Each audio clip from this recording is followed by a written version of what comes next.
Salut les geekettes et salut les geeks, bienvenue dans un 100% brûlant d'actualité, puisque dans À lire, à voir, vous aurez l'actualité animé manga, que dans Indécise, vous aurez toute l'actualité de Shan Renaissance, et que dans Auto, vous aurez toute l'actualité de la musique. Hein? C'est bien ça. Et puis en plus, il y a les news pour commencer, et ça c'est de l'actualité.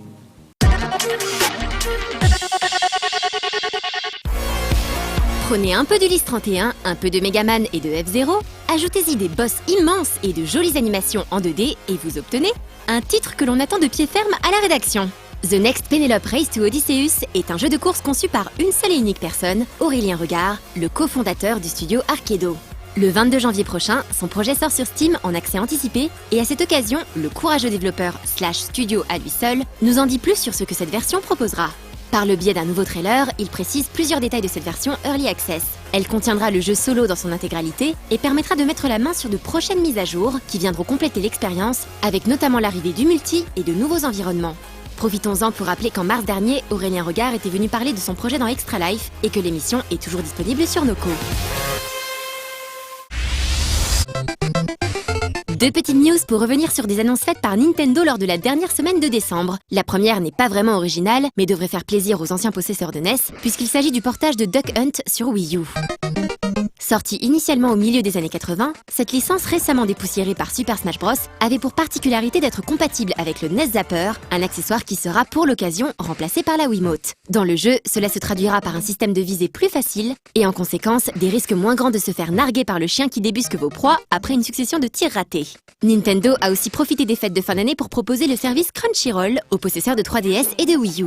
Pour rappel, Crunchyroll est une plateforme de vidéos à la demande proposant des centaines d'animés parmi lesquels figurent Sword Art Online, Naruto Shippuden et, c'est une information qui nous est soufflée avec plus ou moins d'insistance par un mystérieux membre de la rédaction, Monsieur Cassé, au moment de l'écriture de cette news, l'excellent Ping Pong The Animation. A noter que depuis quelques mois, Nintendo s'est mise à l'ère de la VOD en proposant son propre service, Nintendo TV, mais aussi Netflix directement sur son gamepad. Autant de moyens permettant de se plonger dans l'univers d'une série entre deux sessions de Mario Kart ou de Smash Bros.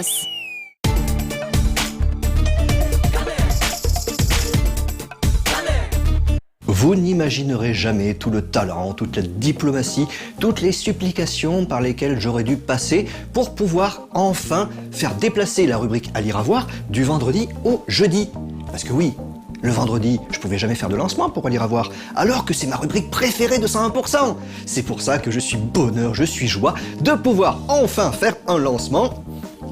Alors tout de suite, nous retrouvons À lire à voir. Voilà, j'ai pas d'idée mais je suis content.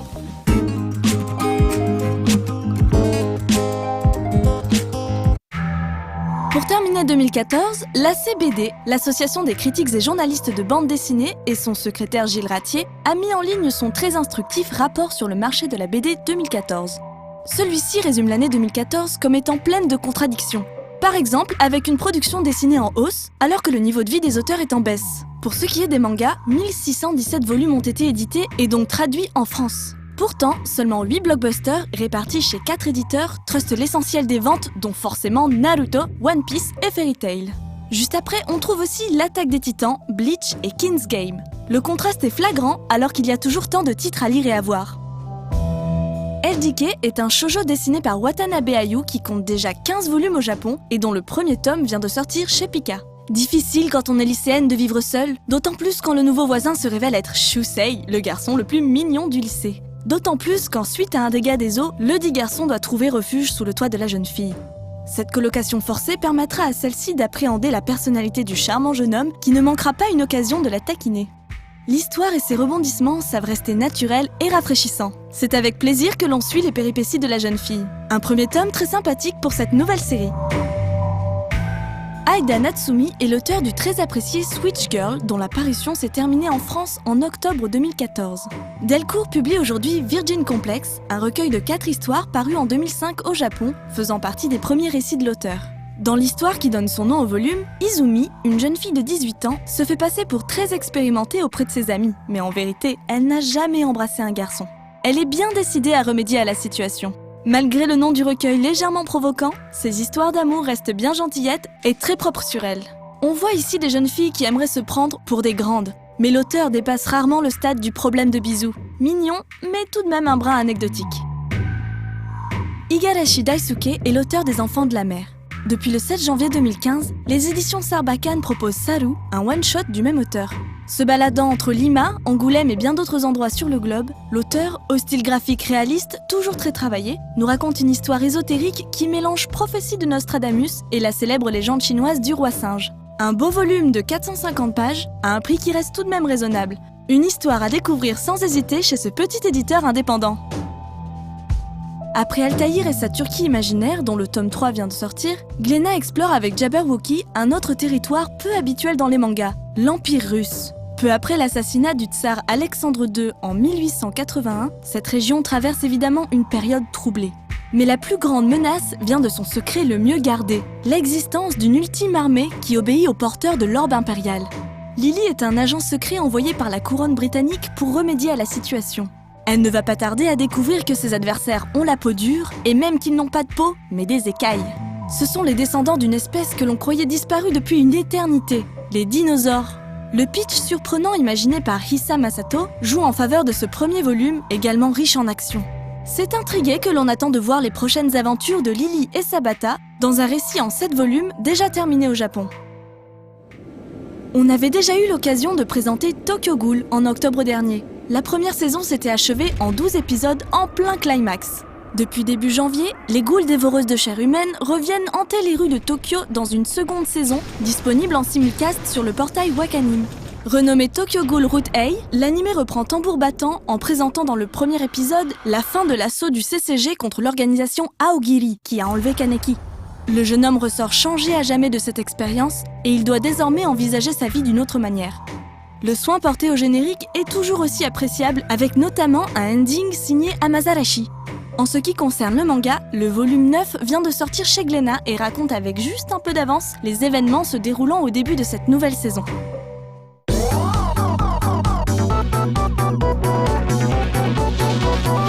Dans un des 6, Julien Pirou aurait pu nous parler de No-chan, de Nono-chan, de Chan le mouton, de Shawn Michaels, mais non, il a choisi de nous parler de Chan Renaissance. Pourquoi ? Parce que c'est de l'actualité brûlante. Effectivement, l'année dernière, on a fait l'interview du créateur. Donc cette année, on passe à la description du jeu. C'est logique, c'est cohérent, c'est de l'actualité. C'est brûlant. Ouh.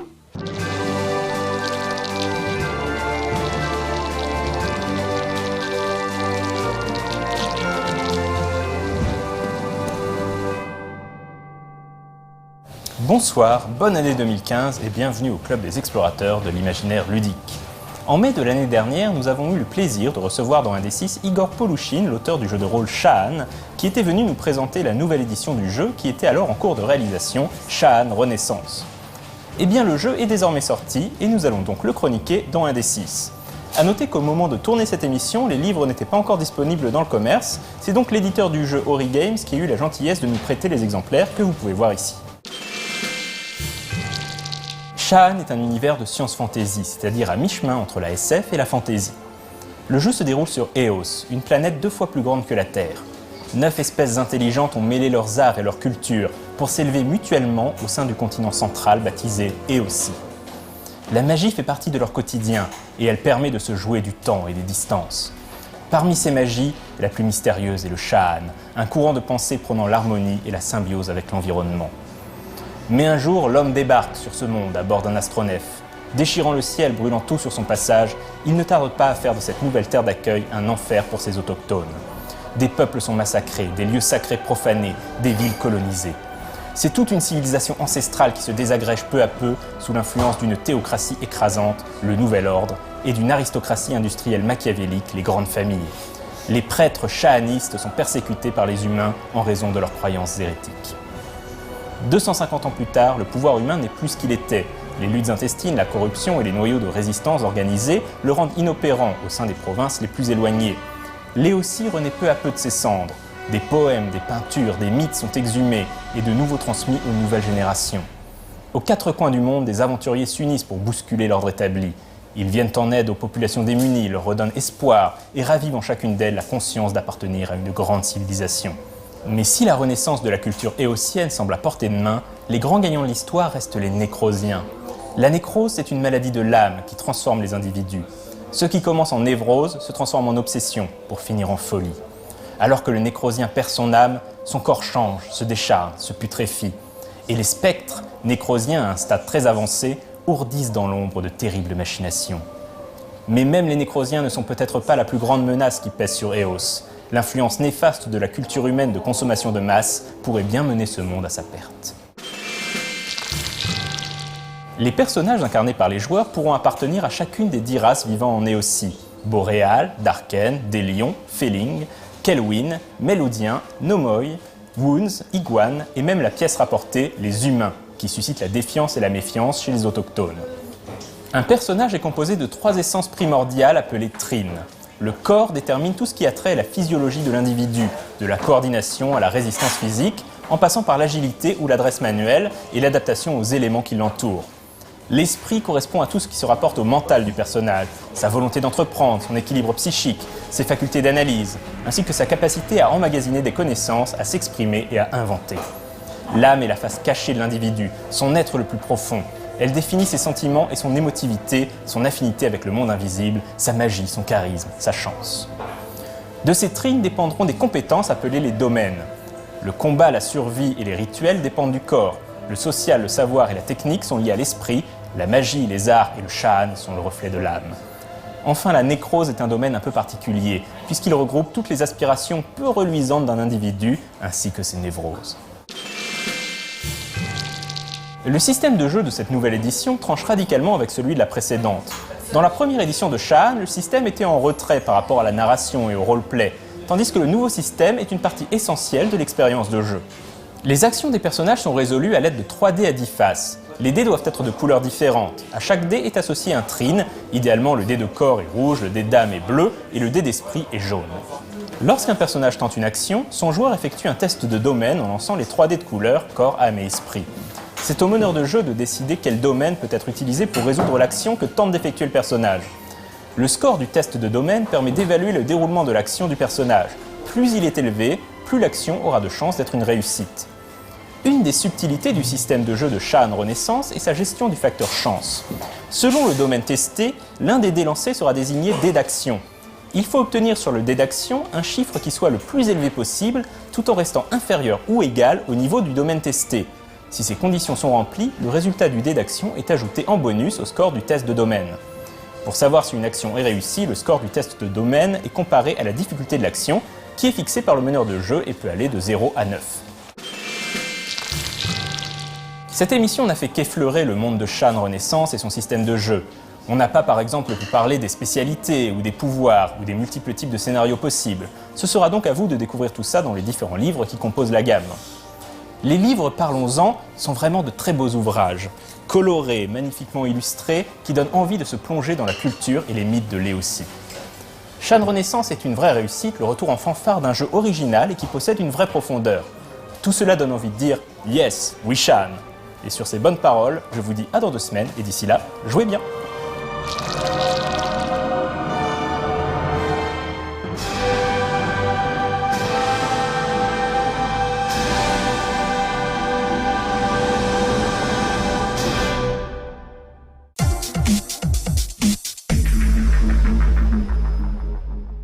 Décidément, aujourd'hui est un jour faste, puisque après avoir eu le privilège et le plaisir de lancer À lire à voir, qui est ma rubrique préférée, je me prépare à lancer Otto pour son retour. C'est vrai que vous l'avez vu déjà depuis la semaine dernière, mais moi, c'est tout frais, c'est mon premier que je lance. Et puis ça m'avait manqué, hein, il faut bien avouer, Caroline, le petit rayon de soleil, et puis dans Otto, c'est quand même là que je retrouve mes chanteurs préférés, mes chanteuses préférées, mes groupes, mes idoles préférés. Et puis Caroline, quand même, je dois bien avouer que c'est ma Caroline préférée. C'est pour ça que ça me fait beaucoup de plaisir de pouvoir lancer Otto, qui est ma rubrique préférée de 100%.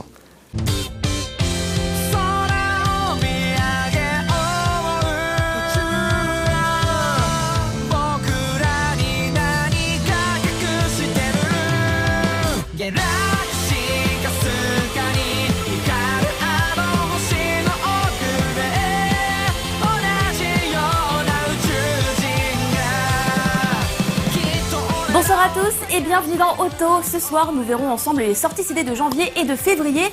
Puis comme vous en avez l'habitude, vous pourrez découvrir un aperçu des nouveaux clips qui entrent en rotation samedi. D'ailleurs, en parlant de nouveautés, on vous envoie aussi la liste par mail via le nouveau mail du J-Top. Ce mail vous permet de voir où sont situés les clips pour lesquels vous votez, quelles sont les nouveautés de la semaine. Bref, c'est un joli récap. Et j'en profite pour vous dire de bien vérifier votre mail sur le forum, car moi, c'était un super vieux mail, donc je l'ai pas reçu, puisque cette boîte mail, je ne la lis plus. Je viens de le mettre à jour, ça devrait être bon pour la semaine prochaine. Allez, on débute l'émission. Cela fait 3 jours qu'est sorti le best-of du groupe Spyer. Que ce soit pour le prendre en numérique ou en physique, dans les deux cas, c'est sur le net que ça se passe. On remercie le label anglais JPU Records, qui ont même fait une page en français sur leur site. Ce sont également eux qui s'occupent du nouvel album de Scandale. Il sera disponible à partir du 19 janvier et si vous en avez envie, il est déjà disponible en numérique. Cette version européenne contiendra par ailleurs 2 pistes bonus exclusives. Je vous rappelle qu'elles seront en concert le 25 avril au Bataclan. La sortie physique en Europe du nouvel album de Dir en Grey avait pris du retard auprès de Okami Records, le label allemand. Il devrait sortir le 23 janvier en Allemagne, sinon pour les fans de Dématérialisé, vous pouvez déjà vous jeter dessus, mais le deuxième album n'est pas disponible en ligne. Le label français Spécifique, quant à lui, sort des vinyles. Un bel objet de collection pour cet album de Tokyo Karankolon. Il contient tous les titres de Goni no Entetena, comme la version CD.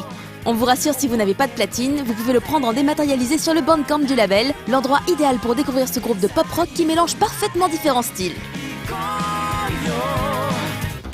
Ce label sort aussi un vinyle pour le mini-album de Charisma.com. Rappelez-vous, leur clip Hate est arrivé il y a quelques mois sur No Life. Formé en 2011, ce duo composé de DJ Gonchi et la rappeuse Itsuka vous contaminera très certainement avec leur musique électro.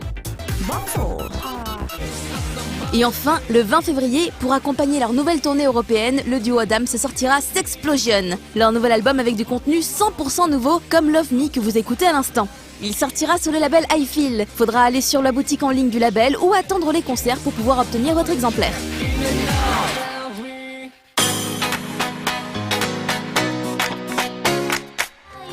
L'émission s'achève, on va enfin découvrir quels clips vont rejoindre l'antenne ce week-end.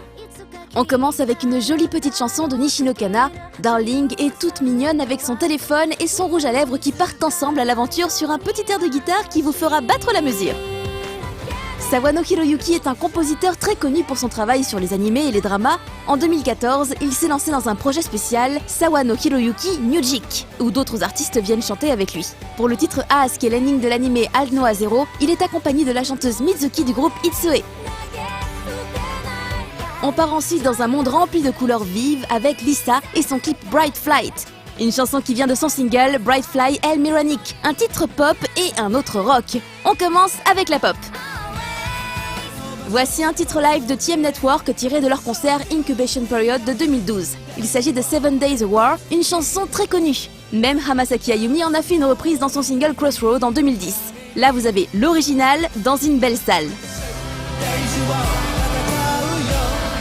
Beyond the Darkness, c'est le titre du nouveau groupe qui arrive sur No Life. Les Aoyama Saint Hachamecha High School sont un groupe d'idoles formé en 2012.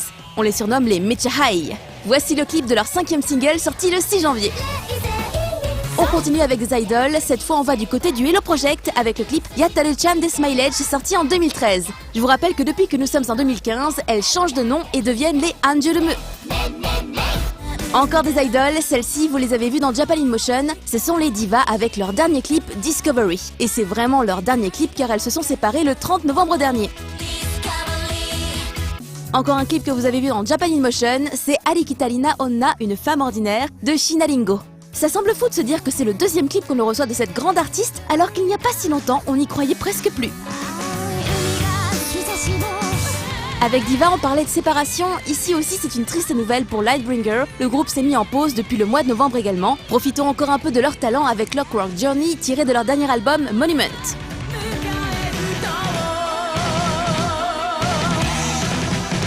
Et enfin, il y aura Karenai Mizutamari Once in a While du duo Taro and Jiro. Comme vous le savez sans doute, ils sont passés en Major il y a quelques mois et à cette occasion on avait reçu une belle nouvelle version de Snakebite Silent Siren, mais ils ont fait d'autres clips qui claquent. Vous allez les découvrir au fur et à mesure et on commence avec un de mes titres préférés du duo en live, Karenai Mizutamari Once in a While. Vous allez voir, le refrain est vraiment envoûtant et si vous avez déjà assisté à un de leurs concerts, vous allez adorer. Pensez à voter pour le JTA, vous fais des gros bisous. Bye bye.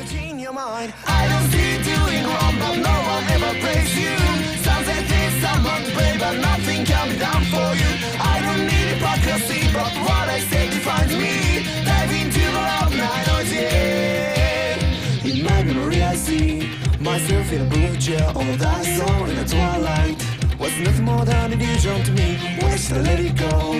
Where should I be off to? I know that along my passion stones, cause I'll be the one who will change the world. I don't see you doing wrong, but no one ever praised you.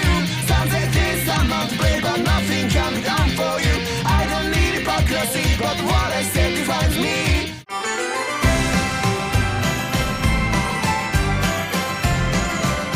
Et pour que ce 100% déjà si magnifiquement rempli se termine pour moi en apothéose de bonheur, il ne me reste plus qu'à vous faire des bisous.